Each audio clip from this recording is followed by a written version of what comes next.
Olá, estamos aqui para mais uma vez no programa MacCast, discutir relações relacionadas com desenvolvimento tecnológico. Desta feita, as ações no âmbito de atuação do MacGraph, o Instituto Mackenzie de Pesquisas em Grafeno e Nanotecnologias, onde nós desenvolvemos pesquisa e desenvolvimento na perspectiva da inovação, seja numa relação direta com o mercado, com a indústria, de tal maneira que nós possamos transferir o conhecimento gerado e transformá-lo em bens, em negócios, e de tal maneira que a ciência e a tecnologia ela tenha esse papel realmente de benefício da sociedade, gerando riqueza e gerando desenvolvimento social e econômico para o nosso país. Neste programa, em especial, nós estamos aqui com dois convidados, o professor Cleverson, professora Tamara, são professores da Universidade Presbiteriana Mackenzie.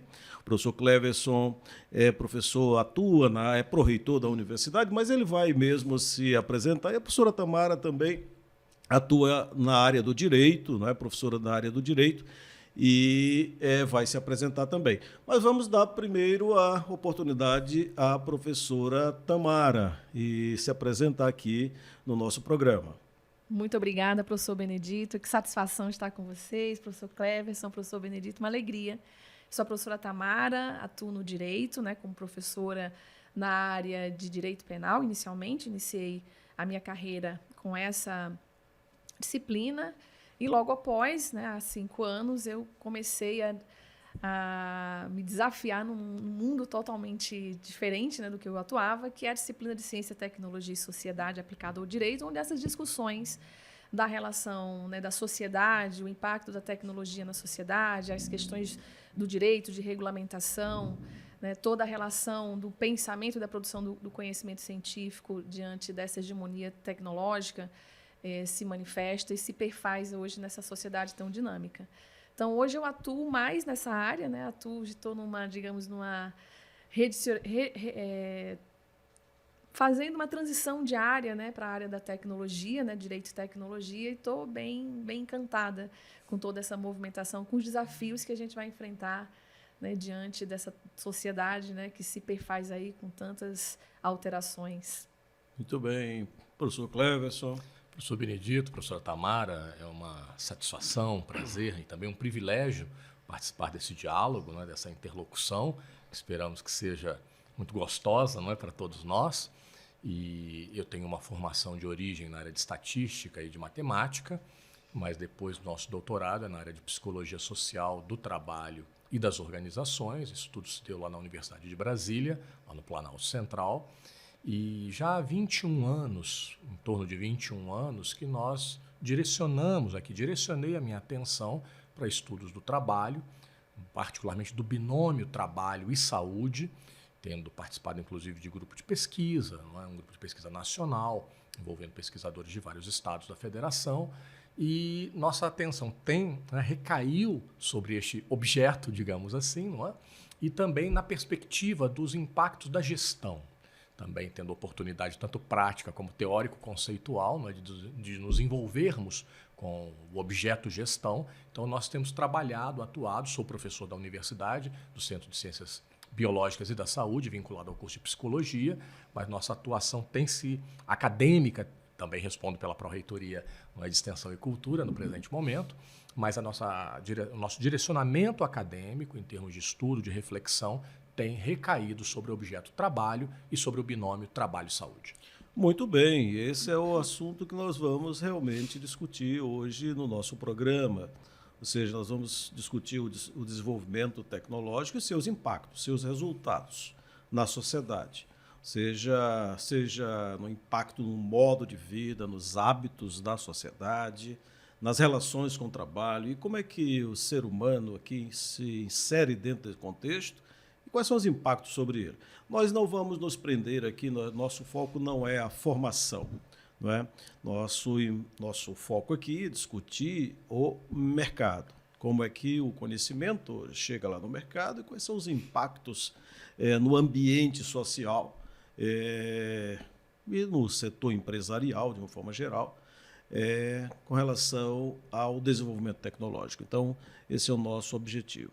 E, nesse sentido, podemos dizer o seguinte, que quando a gente fala em desenvolvimento tecnológico, há um aparente paradoxo, ou seja, alguns afirmam há um paradoxo de fato. Se, por um lado, o desenvolvimento tecnológico trouxe maior produtividade, melhor qualidade de vida para a população, para a sociedade, e também melhores condições de trabalho em muitos setores, seja através da automatização de processos, de tarefas ou de outras formas. Mas, por outro lado, percebemos que o desenvolvimento tecnológico levou, em alguns setores, principalmente, uma redução dos postos de trabalho. Como é que nós podemos, então, enfrentar esse desafio, e, sobretudo, num país como o Brasil, em que há grandes assimetrias, quando nós comparamos regiões, onde há uma diferença social bastante grande? Como é que nós podemos, então, enfrentar esse problema? Bem, eu posso tentar iniciar aqui levantando uma bola, não é, como dizemos numa linguagem um pouco mais coloquial, não é? Quando a gente pensa no contexto brasileiro, como foi colocado na questão, uma ênfase no contexto brasileiro. Você tem os últimos dados aqui da PNAD, Pesquisa Nacional por Amostra de Domicílios, recentemente divulgados pelo IBGE, eles falam vou dizer em números aproximados, não é? 9 milhões e meio de desocupados dentro da população economicamente ativa, fala em aproximadamente 5 milhões de subocupados, ou seja, pessoas que gostariam de ter uma jornada maior de trabalho ou mais completa de trabalho, mas não encontram as oportunidades, e aproximadamente quase 4 milhões de chamados desalentados, ou seja, aqueles que, grosso modo, já até desistiram, por um conjunto de razões, de buscar uma colocação no presente momento no chamado mercado ou mundo do trabalho. Então, neste cenário, nessa configuração, quando a gente pensa sobre os impactos, múltiplos impactos da tecnologia, nós somos levados a considerar que, sobretudo em ocupações que hoje talvez já fossem até dispensáveis, como já são em alguns outros países. Vamos pensar, vou dar só um exemplo, nos frentistas. Muitos países hoje não têm mais os frentistas nos postos de combustível, nenhum. Nós somos os responsáveis por ir lá e abastecer nossos veículos. Mas imaginemos no nosso contexto brasileiro, se, de uma forma um tanto abrupta, todos os postos, todas as ocupações dos frentistas fossem encerradas.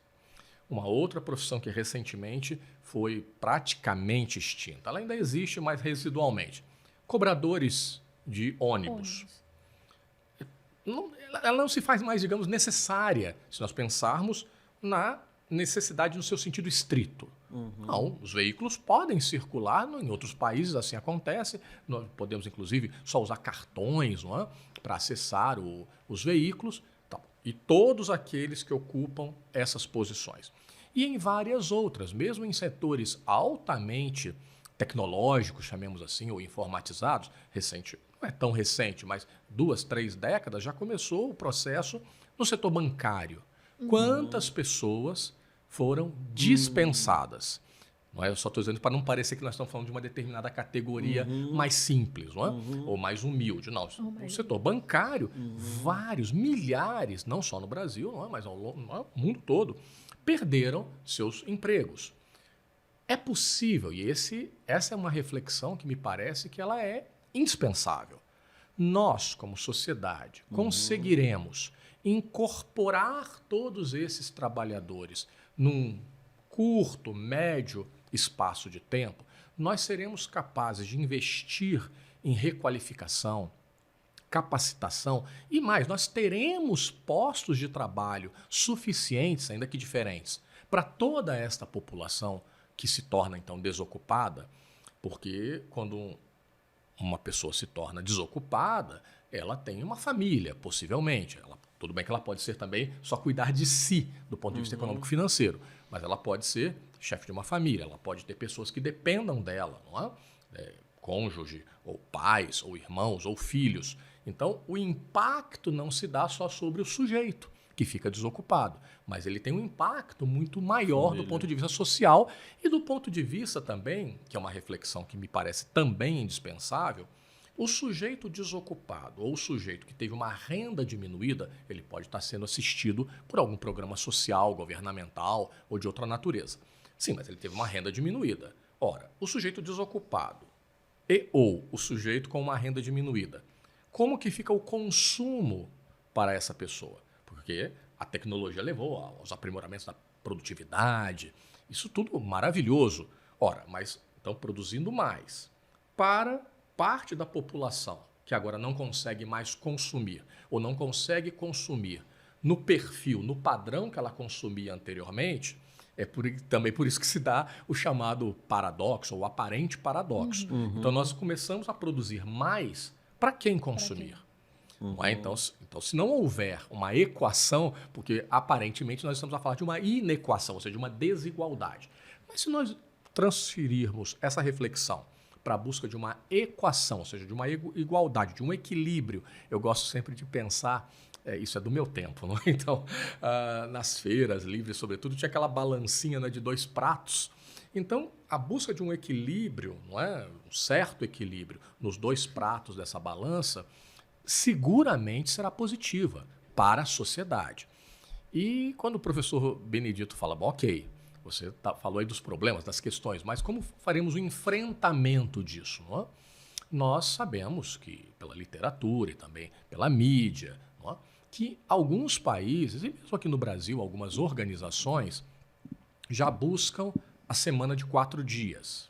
Ou já buscam, em algumas legislações internacionais, uma redução da jornada de trabalho sem redução do salário.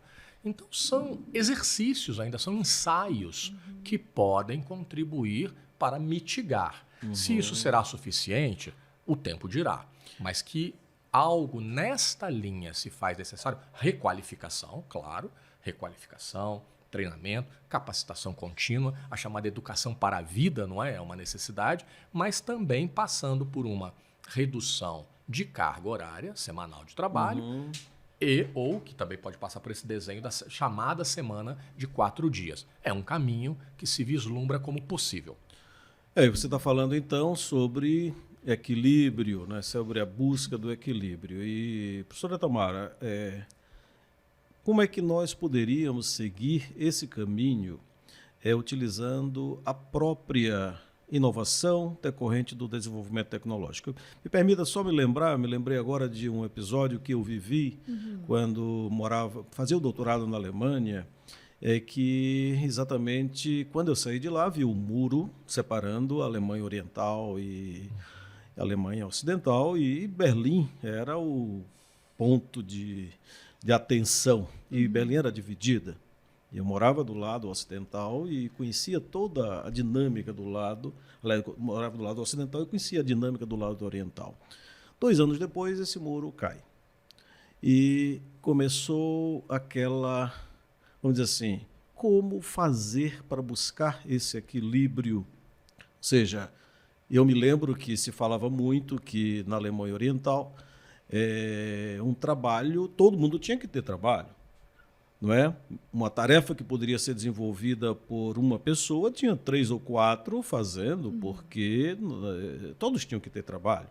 Tá? Então, a produtividade, naturalmente, ela caía. Ou seja, talvez não fosse um caminho, né? E aí, até um contraponto aqui, eu disse o professor Cleverson, quer dizer, reduzir a jornada de trabalho, dar mais espaço para que outras pessoas possam inserir. Será que esse seria o caminho? Ou, por exemplo, se a gente toma o Brasil com as suas assimetrias, com as suas características localizadas, não poderíamos encontrar um caminho utilizando o desenvolvimento tecnológico como desenvolvedor, não é?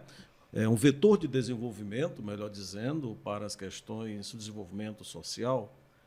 O que você acha, a gente pegando esse Brasil tão complexo, com tantas assimetrias, a inovação não poderia ser um caminho? Sem dúvida, professor Benedito. A inovação ela é determinante em todo o processo de desenvolvimento e própria evolução da sociedade, né? Sem inovação, sem novas perspectivas, né, de desenho realmente para que a gente pense numa sociedade mais igualitária, a gente vai ter realmente problemas mais graves com relação a esse abismo que hoje se desenha com relação à inclusão e à exclusão digital, por exemplo. Então, o senhor traz uma coisa bem interessante, que é essa diferença entre a Alemanha ocidental e a Alemanha oriental, né? Utilizando como uma analogia um pouco distante, se a gente coloca, por exemplo, considerando o nosso país, que tem uma dimensão continental, mas tem São Paulo, por exemplo, que é um país dentro, né, de um grande país, considerando o Nordeste, Norte, que tem realidades bem diferentes do que a gente vive aqui, por exemplo, em São Paulo. Ou seja, a gente tem muito mais acesso às inovações tecnológicas, mais fácil, mais rápido aqui, apesar de estarmos inseridos nesse espaço, nesse mar informacional que vivemos hoje, do que Norte e Nordeste, com relação à própria leitura da inovação, né? Por quê? Porque as empresas focam muito mais no Sudeste do que no Norte e Nordeste. Então, eu acredito que isso é um caminho que tem que ser trabalhado em várias vias, tanto no viés público, ou seja, como também a iniciativa privada. Tá? A gente sabe das potencialidades do nosso país, especialmente Norte e Nordeste, né? Sabemos de todas as potencialidades, mas falta realmente o conhecimento mais específico para eu diria que uma consciência, né, mais positiva, mais definida das potencialidades dessas regiões e do quanto de inovação a gente pode realmente fomentar nesses espaços. Né? A gente tem, por exemplo, várias empresas que atuam no Nordeste na energia eólica e na energia solar, que são alternativas hoje, né, alternativas sustentáveis, porque se a gente pensa no mundo 100% conectado, isso vai depender da energia. Né? E a gente tem esse espaço no Nordeste para inovação e investimento. Uhum. Isso são várias questões, é multifatorial, né? Se a gente for considerar o espaço unicamente de como que a gente pode fomentar a inovação nessas áreas, né, tão distantes, por exemplo, do desenvolvimento do Sudeste.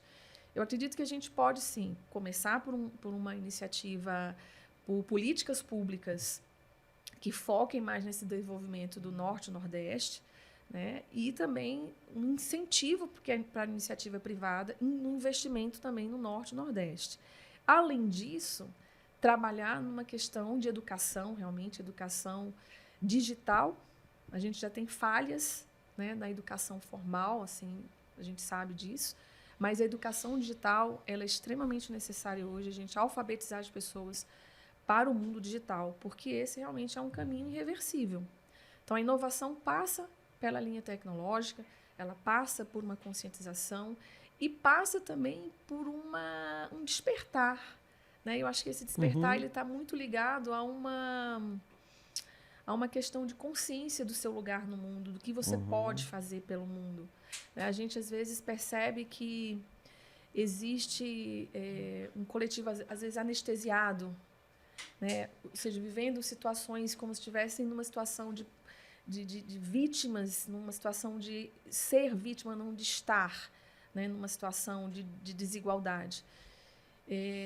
Existe muita coisa a fazer e tudo passa, sem dúvida, pela inovação, que é a pedra-chave do desenvolvimento.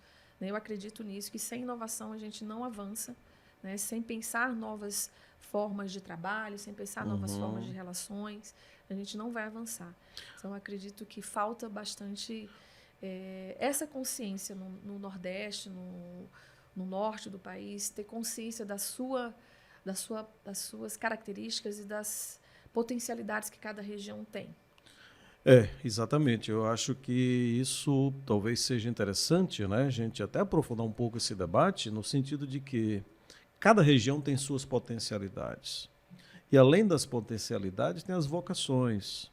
Então, um país como o Brasil, com dimensões continentais, com tanta diversidade, com culturas, é um país multicultural, não é? Com vocações das mais diversas e potencialidades das mais diversas, não seria talvez um caminho para gerar emprego e renda, para gerar o desenvolvimento social, através da inovação, novos produtos, novos processos, para dinamizar à sociedade, que gerar riqueza na sociedade e, consequentemente, para o país ter um olhar mais, não um olhar único, mas um olhar voltado para demandas e vocações locais, de maneira que possamos dizer assim, o Brasil vai crescer no momento em que as regiões crescerem de maneira, vamos dizer assim, uniforme ou na tendência de uma uniformidade. O que você acha, Cleverson, dessa? Caminhando nessa direção, professor Benedito, eu penso que no limite nós poderíamos até falar, claro, nas macro-regiões,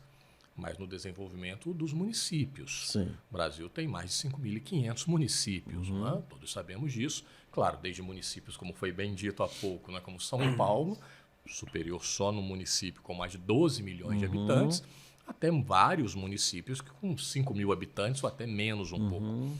Mas nesta perspectiva de um olhar micro, que ele vai, ao se desenvolver o micro e pelas sinergias criadas e possíveis, e claro, e também particularizadas, chegaremos ao macro, é uma perspectiva, né? Que a mim, claro, me agrada, e mais do que me agrada, me parece desejável, fortemente desejável. Mas, evidentemente, que nenhum de nós ignora. Hoje, a situação, como ela se dá hoje no ano de 2023, não é? O que continuamos a ver? Os fluxos migratórios internos em busca das chamadas oportunidades, porque há um olhar de que onde eu estou não haverá oportunidade. Sim. Onde eu estou, eu não vou conseguir. Onde eu estou, eu não vou prosperar. Onde eu estou, a minha família não terá chance, não é? Tanto hospitalar como educacional e como também de emprego. Então, a perspectiva de, eu não gosto muito da palavra, mas vou usá-la, a perspectiva de um empoderamento micro, no âmbito, a partir do município, dessas micro-regiões, mesorregiões. Observando as potencialidades. Em cima, claro, das suas virtudes que seguramente elas estão postas. Eu não posso aqui, evidentemente que não conheço no detalhe a realidade de cada município ou de cada micro-região, mas eu não posso assumir a hipótese de que não haja potencialidades, virtudes,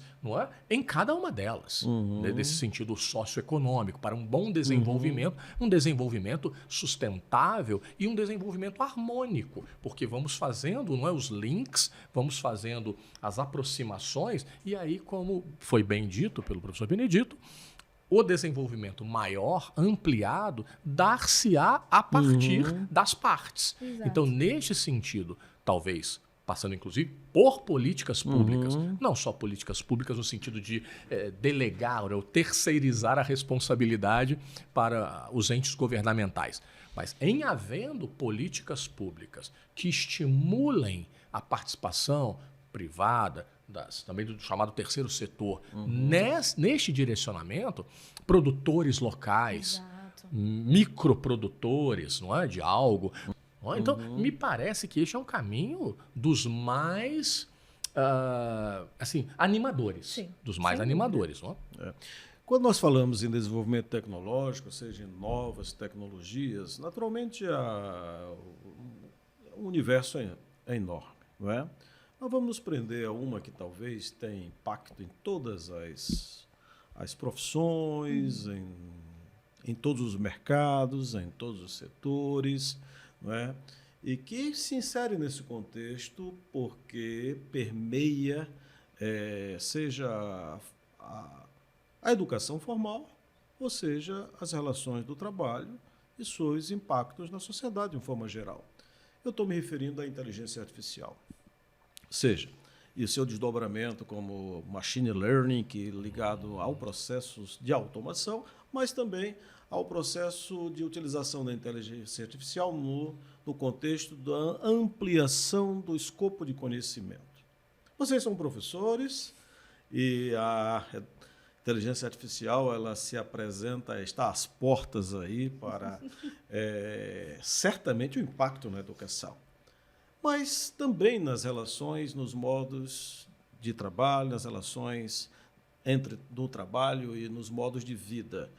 Como é que vocês encaram esse desafio dessa tecnologia a inteligência artificial e o seu impacto, seja na profissão em que você exerce, não é? Hoje, seja a parte mais profissional relacionada à sociedade, seja aquela mais local relacionada à educação, que é o nosso caso, todos nós somos pesquisadores, educadores, mas também temos a nossa atuação. Eu sou engenheiro, você é advogado, você é psicólogo. Então, como é que a gente vai enfrentar esse desafio daqui para frente? Professor Benedito, professor Cleverson, eu encaro a inteligência artificial com otimismo ponderado, cauteloso, né? Eu sou otimista da tecnologia, embora eu acredite que a maior tecnologia continue sendo o ser humano, né? Acho que essa é a nossa maior tecnologia. Por isso que eu sou otimista com essa inteligência artificial, porque eu acredito muito no ser humano. E sei que a gente é capaz, enfim, de se reinventar. Então, a inteligência artificial, ela chama essa reinvenção. Por exemplo, eu vou falar da minha área de conhecimento, que é o direito, né? Muito se fala que os advogados vão ser substituídos por robôs. Se fala bastante que a profissão vai acabar. Eu, particularmente, não acredito nisso. Realmente não acredito. Acredito, sim, que a inteligência artificial vai ser uma ferramenta, assim, acho que indispensável para o advogado prestar um bom serviço.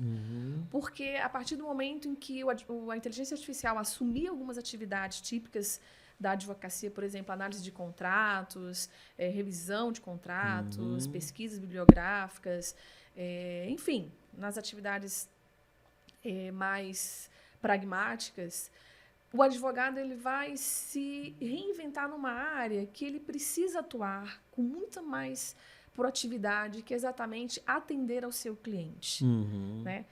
Atender ao seu cliente com mais qualidade, pensar estrategicamente, né, a resolução do conflito, que não necessariamente vai sempre passar por um crivo judicial. Né? Hoje a gente caminha cada vez mais para a resolução de conflitos na leitura extrajudicial. Né? Por quê? Porque a abertura democrática fez com que a gente tivesse mais acesso à justiça, mas a justiça está, né, assim, afogada de processos. Então, a extrajudicialidade na resolução dos conflitos, né, o método de alternativos para a solução de conflitos, ele é cada vez mais presente na atividade jurídica. E a inteligência artificial, ela vem sendo utilizada também nessa leitura. A gente já conhece plataformas que apresentam soluções jurídicas, por exemplo, que resolvem conflitos de consumo em 24 horas. Né? Startups jurídicas, que é também uma releitura, não propriamente uma releitura, mas digamos que é uma nova perspectiva de atuação na área, que a gente fala assim, esse advogado que tem uma hierarquia mais horizontal. Né? Ele trabalha realmente de uma forma mais leve. A proposta dele é caminhar dentro dessa linha mesmo, dessa velocidade tecnológica, apresentar a solução a curto prazo.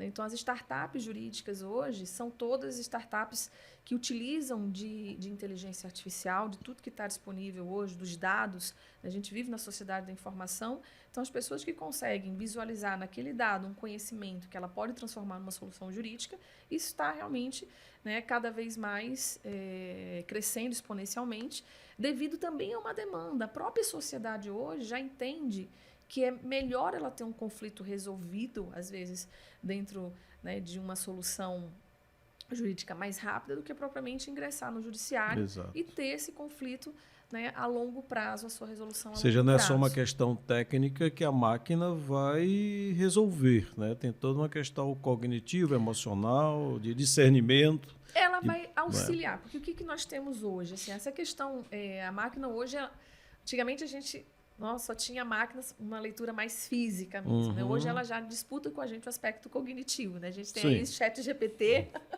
que está aí trazendo... Inclusive, eu testei algumas vezes o ChatGPT, ele cometeu alguns erros. Mas, enfim, ele tem 3 meses, né? Começou em 3 meses? Não, começou em dezembro, né? 6 meses, digamos. Daqui a 5 anos ele vai estar...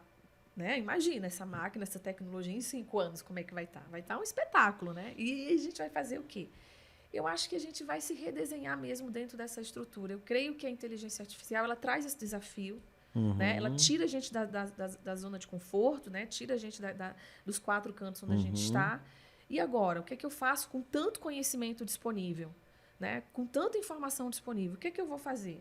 Né? Se eu agora não preciso mais passar 2 horas revisando um contrato, o que eu vou fazer?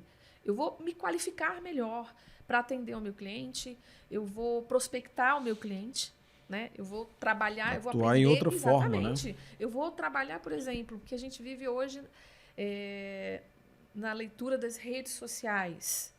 Isso é um caminho também sem volta, né? A gente, os prós e os contras dessa nova dinâmica, onde a gente se relaciona, a gente ainda não está colhendo todos os frutos, né?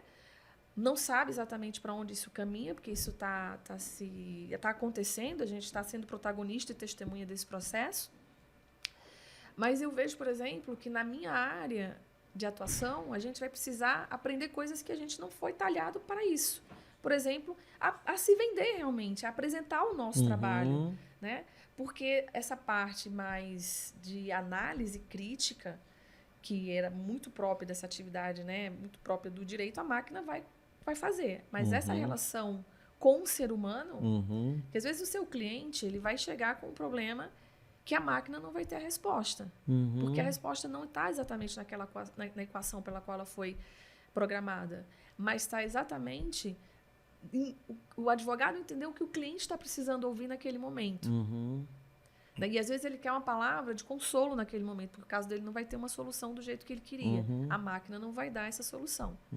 Então, essa que passa pela área do conhecimento do professor Cléver, que é a psicologia, a gente cada vez mais entender de ser humano. Então, acho que o maior desafio que a gente vai ter é investir mais na nossa tecnologia humana mesmo, a gente se conhecer para poder tratar melhor o outro, conhecer melhor o outro. Essa dependência da máquina, dos resultados que a máquina fornece, pode lhe levar a uma atitude muito introspectiva, em que você acha que o texto técnico resolve a questão. Mas, e aí, professor Cléver, nas relações com o trabalho, não é? Isso não teria um impacto muito grande no momento em que se prenderia muito aquilo que a máquina fornece? Porque, na realidade, a inteligência artificial, ela faz o quê? Ela faz um apanhado daquilo que existe no mercado. Na minha área, por exemplo, encontrei conceitos equivocados, porque são conceitos que predominam. Conceitos, você sabe, os conceitos às vezes mudam. Então, durante algum tempo, um determinado conceito predomina. E aquilo que a máquina fornece é exatamente aquilo que está na rede. Né? E aí, a partir daí, se houver uma dependência muito grande, você pode ter algumas questões bastante equivocadas, o encaminhamento bastante equivocado. Do seu ponto de vista dessa relação, a doutora Tamara já toca nesse assunto, né? Como é que você vê, num sentido amplo das relações do trabalho? O impacto, seguramente, como já abordado, ele é inequívoco. Sim. Não é? Então, o que eu gosto de pensar, partindo um pouquinho lá de coisas lá de trás, teve um escritor, até considerado visionário, não é? À época, Isaac Asimov, que ele escreveu textos como Eu, Robô, não é? O Homem Bicentenário, que depois até se transformaram em filmes. E eu quero dizer, eu preciso afirmar ou reafirmar que eu sou um tanto resistente, eu não queria usar o termo cético, mas eu sou um tanto resistente quando essa perspectiva, essa questão da inteligência artificial, das tecnologias, da inovação, elas são colocadas e que, no limite, levariam a uma subserviência do ser humano com relação a elas. Então, neste sentido, coloco-me numa posição, até pelo que ando estudando, pelo que refletimos, não é? Uma certa resistência, uma certa distância. Por quê? Como bem disse o professor Benedito e como bem disse a professora Tamara, eu gosto de acreditar que todo este aparato ele será utilizado numa perspectiva funcional. Então, nós, seres humanos, no controle. Não é? Evidentemente, nos diferentes níveis. Sabemos que alguns processos ou procedimentos são mais, digamos, taylor-fordistas, e precisam ser, não é? Precisam ter processos de muita precisão, de muito não questionamento. Eu faço isso porque é preciso fazer. É claro, se eu entendo o porquê estou fazendo, claro que é muito melhor, não é? Mas eu preciso fazer daquela maneira, porque no momento aquela maneira se mostra a mais efetiva, a mais eficaz, não é? A mais segura. Agora, pensando... ontem mesmo, eu não sou do mundo do direito, né, como já bem dito, mas ontem numa banca de mestrado, a pessoa que defendeu a dissertação, ela fez uma pesquisa sobre o uso das tecnologias de informação e comunicação por advogados 50 a mais. Olha que foi o recorte, muito não é, bom. o recorte da população.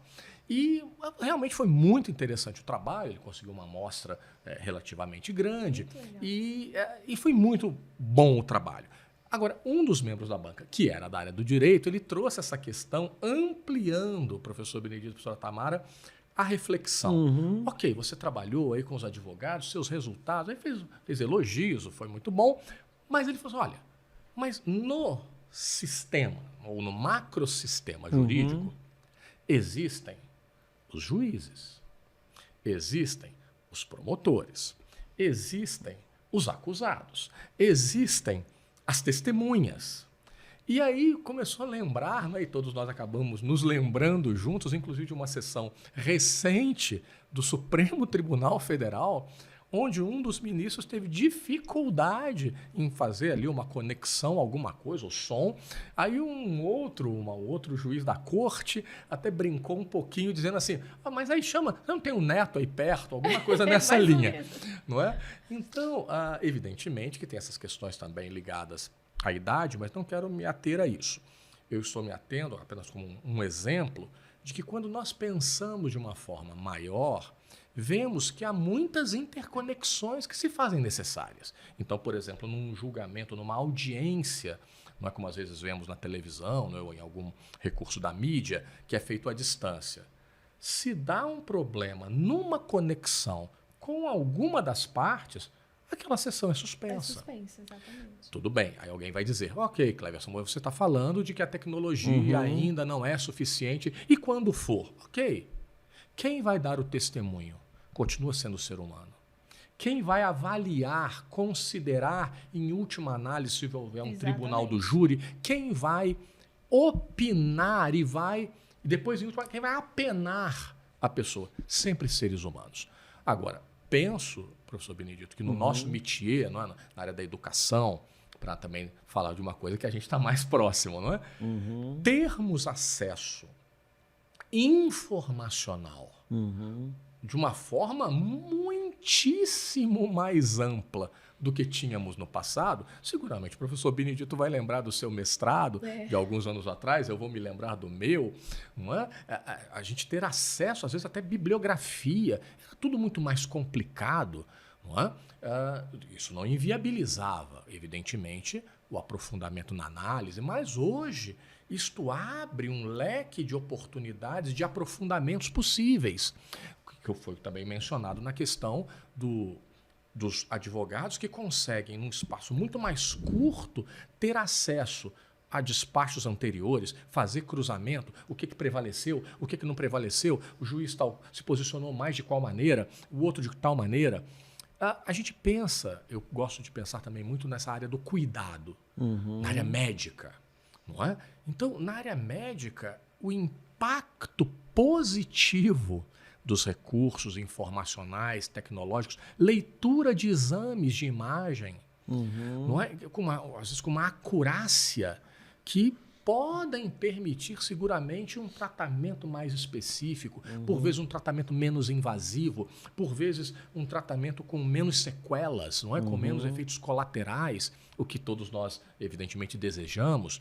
Então, mas de novo, quem vai estar, ou quem deveria estar e quem deve estar no controle? É o homem. É o homem, é o ser humano. Então, aquele médico, aquele paramédico, aquele enfermeiro ou aquela enfermeira, aquele técnico em computação, porque também se der algum tipo de problema ali na hora vai complicar. Então, aquele pessoal do suporte, que às vezes fica mais invisível, não é?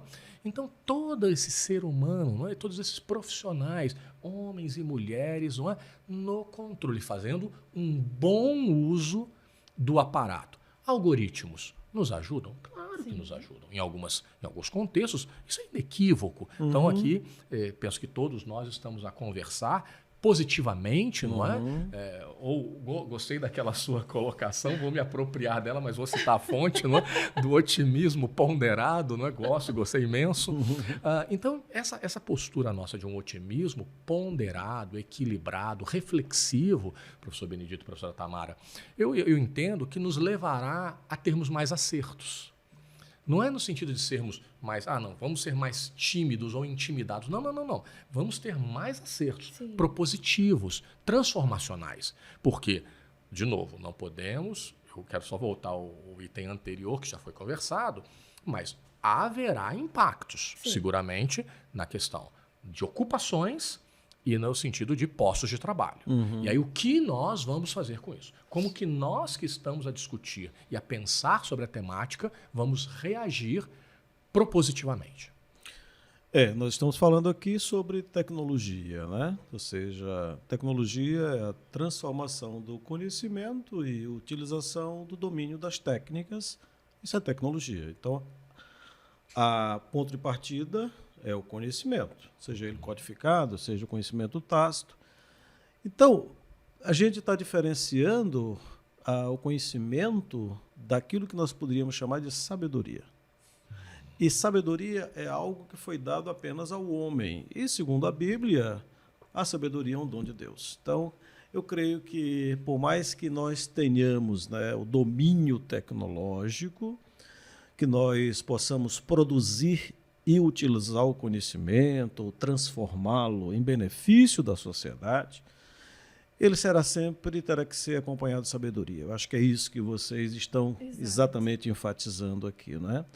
E isso é algo que nos motiva, né? Que quando nós temos esse conhecimento numa determinada perspectiva de utilização, eu creio que podemos contribuir muito mais para o desenvolvimento social e econômico do nosso país de uma forma geral, né? Enfrentando todos esses desafios. Indubitavelmente, professor Benedito, eu fico também a pensar quando você nos traz essa palavra muito boa, não é? Muito importante, não é mais do que boa, muito importante da questão da sabedoria. Eu fiquei aqui a pensar, não é, do juízo de valor. Sim. Dos aspectos que, para um bom juízo de valor na perspectiva cristã, não é? É indispensável considerar os aspectos ético-morais. Sim. Então, e eu também, aí só fazendo contraponto ao Isaac Asimov, não é? Mas que não deixou de ser um visionário, né, em seu tempo, ele escreveu essas coisas há 40 anos, ou talvez até um pouco mais, não é? Mas eu também gosto e prefiro e pretendo continuar entendendo que esses atributos são humanos. Sim. Essa sabedoria, essa capacidade de fazer um juízo de valor pautado por critérios ético-morais e valores ético-morais é um atributo do ser humano. Sem dúvida. Sem dúvida, porque, de fato, todo conhecimento ele não é ruim nem bom, né? Ele depende sempre da escolha humana. Então, acho que essa questão ética vai ser sempre uma escolha do humano, né? Se a gente pensar, por exemplo, a quebra do átomo produz energia. Sim. Você pode utilizar para a produção da bomba atômica ou você pode utilizar para desenvolver um problema na saúde. Então, passa por uma questão. Então, acho que a tecnologia, a inteligência artificial, ela também pode passar por essa leitura, né? Ela deve passar por essa leitura. E na ponta vai estar sempre o ser humano que vai fazer a escolha, né, de como utilizá-la. Né? Então, exatamente. Por isso que eu vejo como um otimismo ponderado, porque eu acho que hoje o nosso maior desafio é o ser humano ainda. Né? Continua sendo a gente entender essas dificuldades que a gente está vivendo, né, que são muitas alterações no mundo do trabalho, no direito, perspectivas de novas regulamentações, como isso vai impactar o desenvolvimento, como isso vai impactar a própria estrutura da sociedade. E isso é um ato de conhecer e de se autoconhecer também, né? E são processos difíceis. Né? Não é um processo, não é uma jornada facilitada, é uma jornada realmente de muita reflexão. Pois é, então nós estamos falando sobre o homem como instrumento de divulgação e produção do conhecimento, né? E nesse contexto aí, vamos agora talvez para uma outra direção. É o seguinte, nós observamos que em alguns países, sobretudo os países orientais e a Oceania, né, há uma redução da fecundidade. Tá? E também, que não é o caso, e também, ou seja, isso leva a que menos jovens ingressem no mercado de trabalho, no mundo do trabalho. Tá? Isso aliado também a uma maior expectativa de vida, nós vemos que outras pessoas agora permanecem mais ativamente, economicamente ativas, ou profissionalmente ativas, melhor dizendo, lá no mundo do trabalho. Como é que nós podemos prever, como é que vai ser, haverá um redesenho da força de trabalho diante dessa expectativa? É claro que isso não se aplica a todos os países, em alguns países, inclusive, isso se aplica pelo controle de natalidade, que é o caso da China. Mas na Índia vai ser o país mais populoso do mundo, logo, logo. Como é que nós vamos enfrentar esse desafio, né?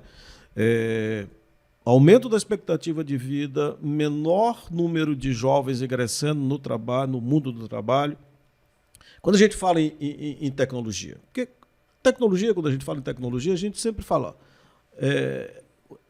a área do jovem. O jovem é que vai estar mais apto a utilizar a tecnologia, tem a mente mais aberta em princípio, né? Como é que a gente vai resolver essa equação? Se a gente reduz o número de jovens e aumenta o número de pessoas no mundo do trabalho. Aliás, e aí? Haverá um redesenho dessa força de trabalho no mundo do trabalho, no mundo cotidiano, vamos dizer assim? Tudo isso que o professor Benedito falou é tão importante que eu vou deixar a professora Tamara começar. Não, assim, o que nós, e esse diálogo para mim está sendo riquíssimo, quero deixar isso bastante bem pontuado, é um diálogo que a gente aprende, que a gente troca, está sendo para mim muito positivo.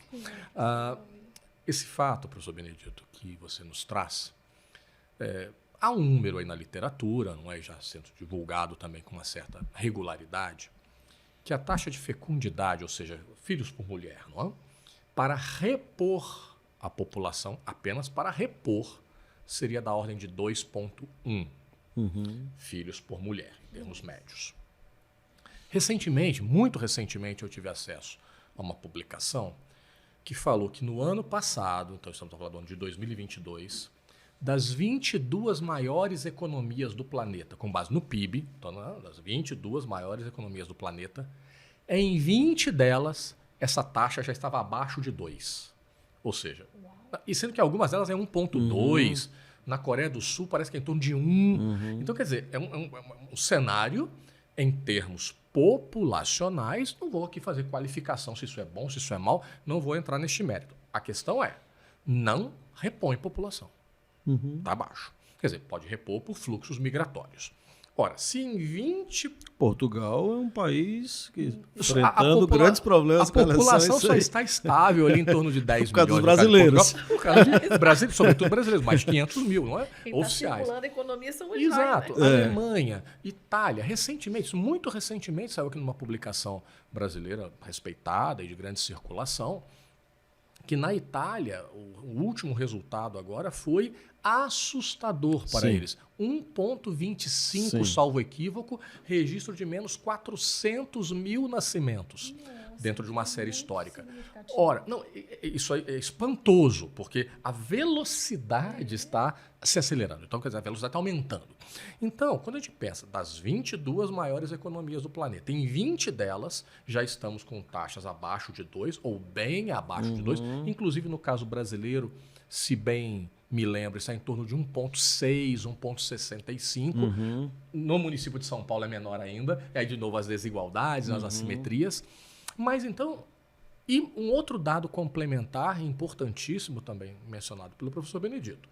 No caso destes 22 países, essas 22 maiores economias, a idade mediana. Então, o que é a idade mediana? Não é? 50% está a partir daquela idade e 50% está abaixo ou daquela idade para baixo. Ora, nessas 22 economias maiores do mundo, em 22 também, em apenas duas delas, enfatizo, a idade mediana era abaixo de 30 anos. Nas outras 20, a idade mediana está acima de 30, ou seja, e às vezes, no caso do Japão, acima de 40, batendo quase em 50. Então, este cenário é um cenário preocupante. Sim. Claro que ele é preocupante. Quando nós vislumbramos, eu não vou dizer nem longo prazo, não? Mas quando nós vislumbramos os próximos 10 ou 20 anos, como estará essa configuração etária, às vezes chamada, né, de pirâmide etária, é que no caso da pirâmide é que os desenhos vão mudando, e no caso brasileiro já está tendo aquele afunilamento muito grande na base e um alargamento no topo. Evidentemente, a gente pode pensar em questões previdenciárias, né? Questões dessa natureza que já seriam importantíssimas, já dariam margem a um outro diálogo mais específico só sobre a temática previdenciária. Estamos a ver o que está acontecendo na França recentemente, e lá querem aumentar a idade mínima de aposentadoria para 64.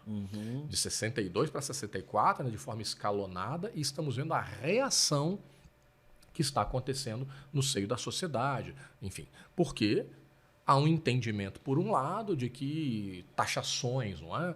Tarifações podem resolver a questão.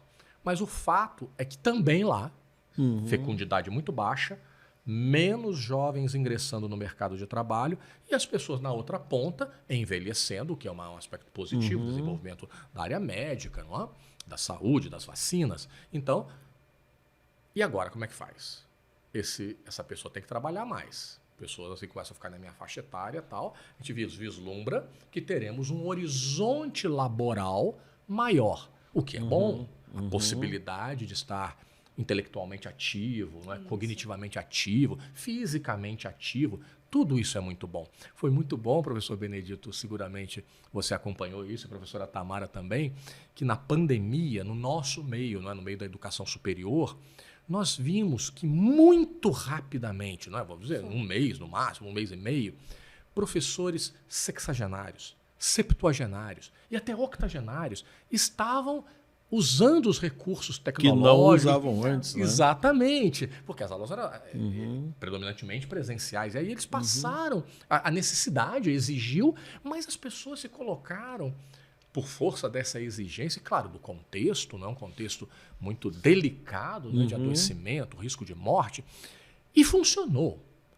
O ponto é esse. Funcionou bem, aulas síncronas, e as pessoas usando os recursos, às vezes em cursos que eu nem imaginava que seria possível ser um curso de arquitetura e urbanismo, por exemplo, um curso eminentemente projetual, ele ser mantido à distância. E foi mantido com professores experientes, professores numa faixa etária mais elevada. Bom, agora, a tecnologia de novo. Sabidamente, ceifa alguns postos de trabalho e ceifa algumas ocupações. Menos gente, menos jovens ingressando no mercado de trabalho. Posso dar um exemplo também, de novo, pontual. Há coisa de 5, 6 anos, talvez 7 anos, o setor de telemarketing no Brasil chegou a ser o setor que mais empregava no país. Em um determinado momento, empregava mais do que a construção civil. E empregava muito o quê? Primeiro emprego, jovens. Tudo bem que o turnover era grande, mas, ou seja, a rotatividade. Mas empregava muita gente. Hoje, fruto também dos recursos tecnológicos, todos nós aqui sabemos que se ligamos para algum serviço de atendimento, ou não conseguiremos falar com um ser humano, ou vai demorar bastante, por causa dos menus, tal, encaminhamentos. Mas, então, essa força de trabalho foi muito reduzida. Ok, diminuição de postos de trabalho, de ocupações. Menos jovens entrando. Até a gente poderia pensar, Cleverson, então, está dando uma compensada. De certa forma, sim. Por outro lado, população envelhecendo, precisando trabalhar. Até para dar um equilíbrio, de novo, e a palavra é essa mesmo, na questão previdenciária. E também porque as pessoas se sentem úteis trabalhando. Exato. O trabalho, na nossa perspectiva, trabalho é bênção. Eu quero deixar isso muito claro. Trabalho não é maldição, castigo, como não é antes maldição. da reforma protestante era considerado. Não, trabalho era maldição. É bênção, trabalho é bom, ou pode ser muito bom, não é? Então, nós nos sentimos bem trabalhando, produzindo, discutindo, refletindo, fazendo bem para a sociedade. Claro que nós nos sentimos bem.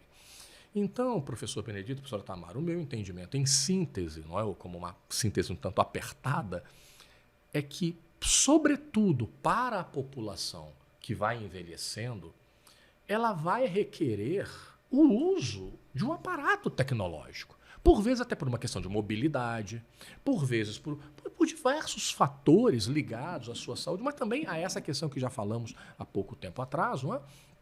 Da educação para a vida, dessa educação contínua. Não, vamos nos atualizando e, inclusive, aí vamos, né, desafiando a nossa cognição, né, o nosso intelecto. Agora, se não houver, de novo, penso eu, iniciativas em termos de políticas públicas que estimulem, não é? Incentivem e que, claro, em parceria, eu entendo que se não houver a parceria, este pacto também com os entes privados, claro, não é? com todos os representantes da sociedade nessa área de produção, na área de serviços, não é? Por exemplo, vários setores de serviços, turismo, podem ser muito incentivados e podem fazer um bom uso dessa população 60 a mais e 70 a mais. E, quiçá, na nossa área da educação, 80 a mais. Pessoas com cabedal, nós digamos, não, anciãos, que têm tanto para, às vezes, nos oferecer, dentro de certos limites, evidentemente. Mas abriremos mão disso quando, do ponto de vista socioeconômico e demográfico, isso se revela também uma necessidade. Então, precisamos criar os mecanismos em termos de políticas públicas, de desenvolvimento, entes privados participando ativamente, decisivamente, eu diria, dando uma abertura também nos processos de seleção para a população mais de idade maior. Exatamente. Todos nos lembraremos de ter visto em revistas, em jornais, em portais, até pouco tempo atrás, não, depois de 50 anos, desiste. Quando eu completei 50, 10 anos atrás, eu ouvia isso. Cléverson, não perca seu emprego, porque depois de 50 ninguém vai te contratar mais. Nós todos ouvíamos isso. Só que essa realidade hoje é outra. Mudou, né? Mudou. E eu acho bom que tenha mudado neste particular, não é? Vamos agora partir para um novo provocação, né? Assim, quem sabe podemos falar também um certo paradoxo, né? Quando a gente fala em desenvolvimento tecnológico, em novas tecnologias, em inovação, nós pensamos em esforço, não é? Mas a tecnologia, naturalmente, ela traz melhor qualidade de vida para a população, em princípio. Ela possibilita que tarefas sejam feitas com menos esforço e, com isso, gera mais tempo para o lazer, por exemplo, que é fundamental. Pois é. E como é que fica os workahólicos, chamados workahólicos? Será que eles terão mais sucesso nesse mundo do trabalho, diante dessa nova configuração? Ou seja, aqueles que trabalharem mais terão mais sucesso? Ou será exatamente o contrário, aqueles que se apropriarão da tecnologia e trabalharão menos? Como é que nós vamos resolver essa equação? Lembrem-se que, quando a gente fala em inovação, nós estamos falando em algo que é tentativa e erro, que é um processo contínuo. Lembrem-se de Thomas Edison, que descobriu 1000 formas de não fazer a lâmpada. Então, experimentou 1000 vezes para que conseguisse encontrar qual seria a configuração da lâmpada incandescente naquela época, né? Lâmpada de filamento. E aí, como é que ficam aqueles que são viciados no trabalho? Boa pergunta, hein, professor? Como a pergunta é muito boa, é sua, professora Tamara.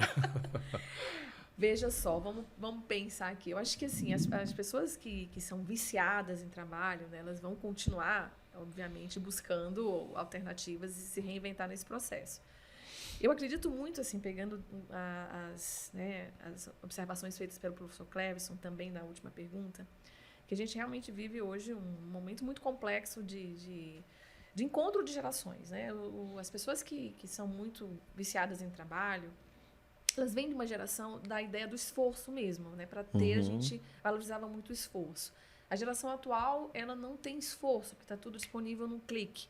Então, a gente tem aí um confronto geracional muito claro e que a gente vai ter que pensar numa equação porque as pessoas que são viciadas em trabalho, elas vão continuar viciadas, né, em criar, talvez. Porque o trabalho ele vai perder essa lógica de reprodução, né? Porque a reprodução ela já está sendo elaborada e desenhada pela inteligência artificial, e essas pessoas vão se entediar nesse aspecto. Então, provavelmente, essas mentes muito ativas, elas vão tentar pensar, eu acredito nisso, né, que uma mente muito ativa, uma pessoa que gosta muito de estar em atividade, ela vai ter que se reinventar diante de tantas oportunidades que a sociedade do conhecimento traz, né? Então, vem a ideia da inovação.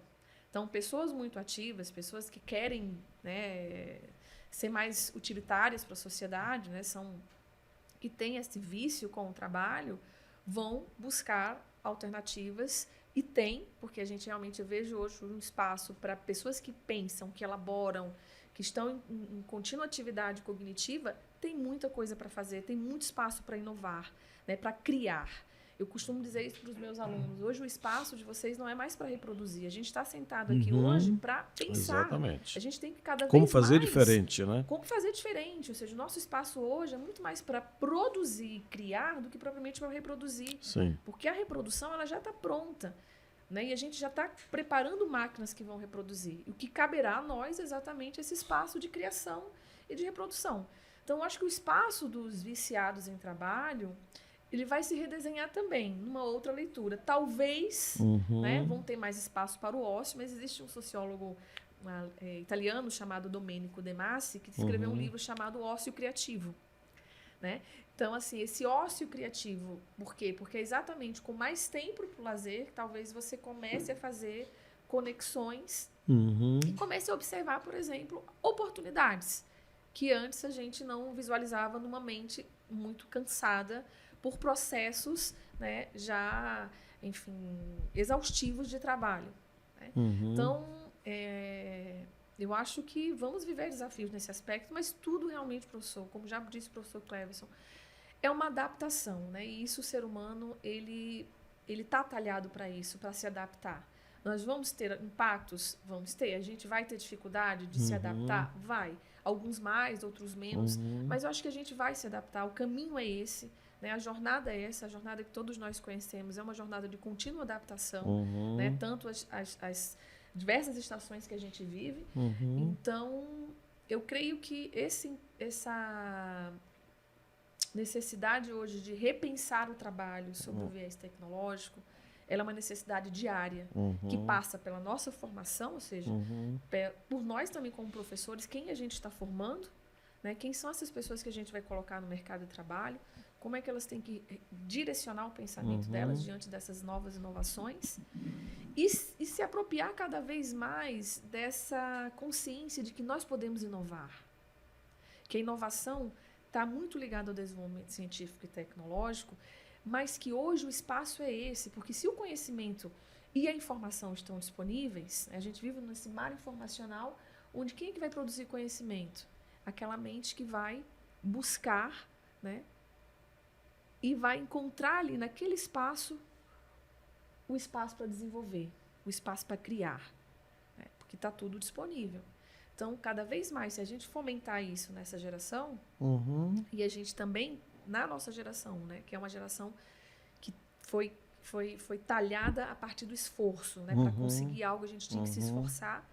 Agora muda, né? Muda o contexto. Muda. Né? Então, por exemplo, eu estou vivendo isso na minha atividade diária, né? Por quê? Porque eu fiz uma carreira numa área, né? Na área penal, e fui desafiada numa disciplina que me tirou totalmente da zona de conforto, que foi realmente começar a pensar, né, o mundo a partir do desenho da tecnologia, da ciência e do conhecimento, ou seja, você sai um pouco daquele conhecimento da retórica programado ali, né, nas regras jurídicas, para pensar o que vem antes, né, a sociedade, né, nessa dinâmica que eu fico estudando a disciplina que eu leciono, e cada semestre eu tenho que prepará-la novamente, porque ela se renova. Né? E isso não acontece com as outras disciplinas. Apesar, né, da gente estar numa área também dinâmica que é o direito, tecnologia, ciência e sociedade, elas estão numa dinâmica que todo semestre tem inovação, tem coisa a ser tratada,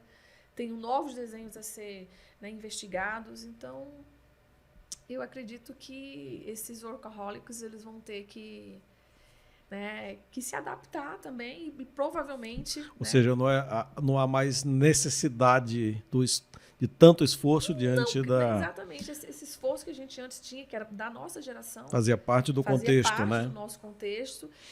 Mas tem pessoas que têm essa característica, são quietas por natureza. Essas pessoas provavelmente vão criar. Né? São mentes criativas e que vão ali...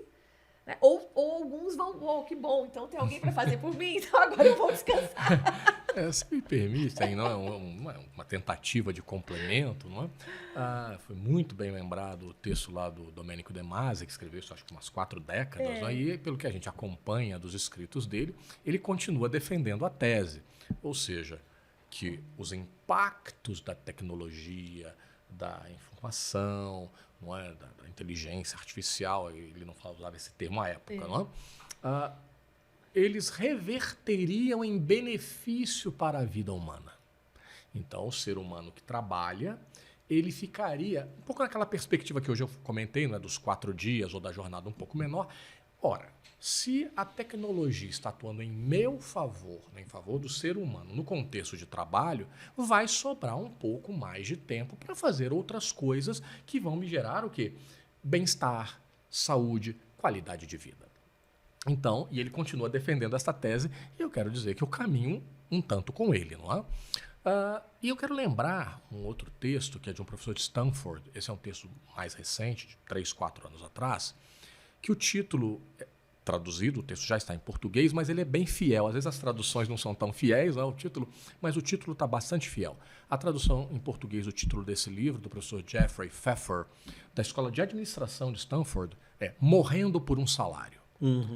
Onde ele trabalha ao longo de todo o livro com essa questão de por que ainda hoje, em pleno século XXI, terceiro milênio, pessoas, talvez assim, inadvertidamente, se subordinam a ter um trabalho tão exaustivo e ficar tanto tempo no trabalho, por vezes até mais do que a sua jornada, ou bem mais do que a sua jornada, e acabam indo a óbito. Não é? Claro, por questões aí cardíacas, questões cardiovasculares, enfim, não é? AVCs. Então, e ele debate o livro todo dele, claro, e aí demandaria mais tempo. Mas uma das questões, mais especificamente sobre o viciado, ou chamado viciado em trabalho, quando a gente pensa no binômio trabalho e saúde, ser viciado em trabalho não é virtude. Pelo contrário. Não é? Às vezes a pessoa já está adoentada de uma outra natureza e ela não tem ciência disso. No Japão, no passado, foi cunhado um termo para isso, eu não sei se a pronúncia está correta, mas o karoshi, que era a morte pelo excesso de trabalho, pela exaustão.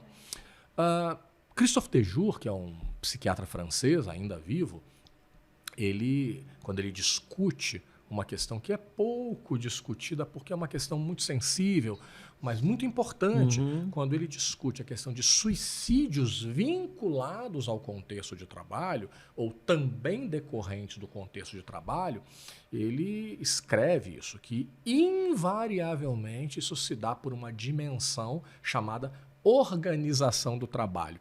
Às vezes alguns alunos meus também já falaram, não, professor, é desorganização do trabalho, não é? E na verdade seria isso. Mas que são aquelas questões das regras, das jornadas, dos ritmos, das transferências, e que impactam a vida do sujeito. Não, então agora você vai para tal lugar. Não, mas ou você vai, ou nós vamos ter que dispensar você.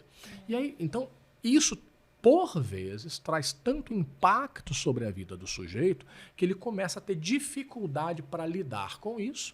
E, evidentemente, às vezes, invariavelmente, suicídios também são multicausais, mas o impacto do trabalho, por vezes, se revela inequívoco. E aí, em função da organização, ou aspas, né, desorganização do trabalho.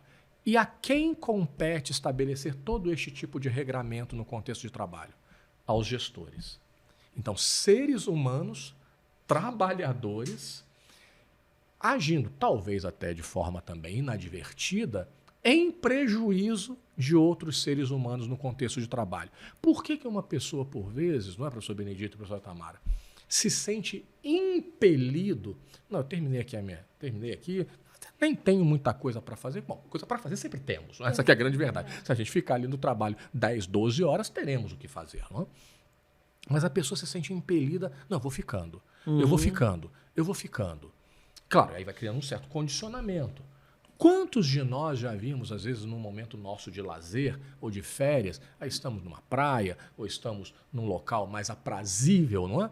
Todos nós já vimos, às vezes, uma pessoa com a sua família ali, talvez também num momento de lazer, um final de semana, um momento de férias, e a gente vê. Eu já vi algumas vezes. Aí uma das pessoas recebe um telefonema no celular, atende, se levanta da areia da praia, começa a andar de lá para cá, às vezes falando alto, e fica nítido. A pessoa está trabalhando. Então, ora, eu estou na praia, de férias, mas o celular estava ligado, eu estava com a minha família, mas eu me senti impelido, eu ou a pessoa, a atender o telefone e ficar, às vezes, 10, 15, sei lá quantos minutos, não é, interagindo. Evidentemente que emergências e urgências, nenhum de nós é ingênuo, não é, professor Benedito e professora Tamara? Surgem, sobretudo se somos gestores, temos que ter uma atenção, um cuidado. Agora, será que a nossa companhia, a nossa organização, a nossa empresa vai ter um problema dramático se não conseguir falar comigo ali que estou de férias nos próximos 15 minutos, meia hora, uma hora e meia?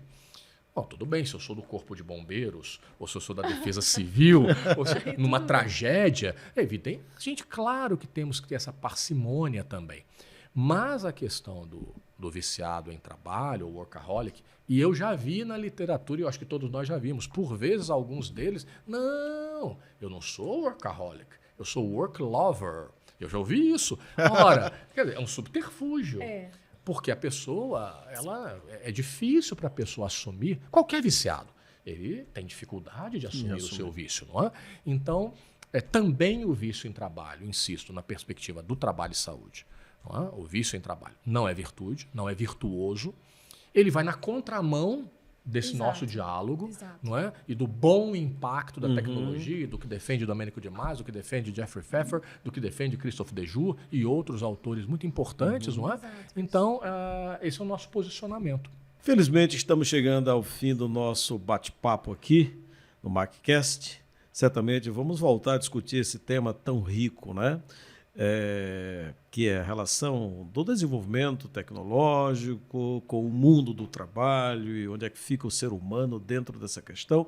Para nós que estamos desenvolvendo, temos a responsabilidade de desenvolver novas tecnologias, nós temos que certamente pensar nesse escopo mais amplo da sua utilização, dos seus impactos na sociedade, e, com isso, redirecionar certamente alguns trabalhos e repensar algumas formas, de tal maneira que a tecnologia venha para benefício do homem, benefício da sociedade, para aumento da produtividade, geração de emprego e renda, ou seja, para que o mercado possa ser beneficiado. A perspectiva, quando se fala em inovação, temos que ter sempre a perspectiva do mercado, do ambiente social em que ela vai ser inserida. Então, nós queremos agradecer aqui imensamente ao nosso querido professor Cleverson, nossa querida professora Tamara, pelas contribuições valiosas, por ter participado desta discussão. E nós vamos dar um minuto aí para cada um, para as suas despedidas, após esse momento que nós tivemos aqui juntos. Professor Benedito, professor Cleverson, foi uma honra, uma alegria compartilhar com vocês. Aprendi muito, gostei muito da nossa conversa. Espero que a gente tenha outra oportunidade, né, para aprofundar, que eu acho que outros assuntos têm outros desdobramentos. Sim. Então, muito obrigada pela oportunidade, né, de conversar, de conhecer, né, o professor Cleverson. E gostaria só de agradecer realmente. Obrigada. De fato, professor Benedito, professora Tamara, já mencionei isso antes, foi uma satisfação, foi uma honra, foi um aprendizado, não é, estar aqui convosco, numa conversa sobre um tema que é dos mais relevantes, contemporâneos, pertinentes, e a gente vai lembrando de coisas aqui sobre tudo que falamos, não é? E que evoca fenômenos hoje, como a gente fala da The Great Resignation, ou a grande renúncia, quiet quitting, ou aquela saída meio pela tangente, né, no trabalho. Haveremos de ter oportunidade futura de conversar, mesmo que seja tomando um café, não é, sobre isso. Agradeço imenso e que nós tenhamos essa oportunidade de continuar a refletir e agir sobre o mundo do trabalho. Muito obrigado mais uma vez. Teremos outra nessa série voltada para o desenvolvimento tecnológico, a inovação. Teremos vários programas que estaremos debatendo e estaremos de volta aí ampliando ainda mais esse tema. Muito obrigado e muito obrigado a todos que nos ouvem, que nos assistem. Obrigado. Obrigada.